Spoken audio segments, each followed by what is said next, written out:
Why does Islam oppose homosexuality? Where is freedom of choice?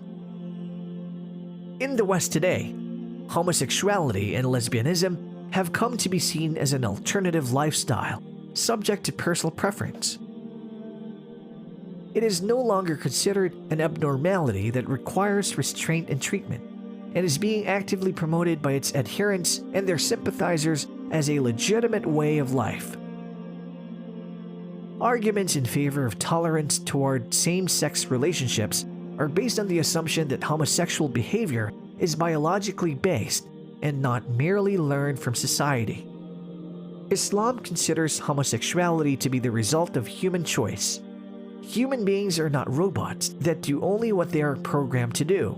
They choose how to behave, and God holds them responsible for their choices. It is inconceivable that God would have made some people homosexuals, then declared it a punishable crime. To accept such a proposition is to suggest that God is unjust. Inclinations can exist within humans toward a variety of natural acts and unnatural ones such as rape, pedophilia, or bestiality. These inclinations may arise from media influence or direct contact, but it does not mean that free rein should be given to them. Muslims are under obligation to control and overcome such inclinations in obedience to God. It should be noted that Islam did not introduce anti-gay legislation to the world. The texts of the Torah are replete with clear condemnation of such practices.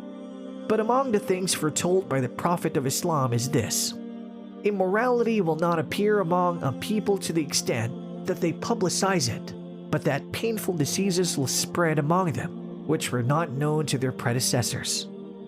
Sexually transmitted diseases are steeply on the rise in permissive societies, in particular HIV or AIDS, which causes loss of acquired immunity and usually leads to death.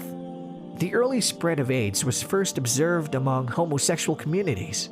Later, it entered the heterosexual community through so-called bisexuals, as well as blood transfusions and intravenous drug usage.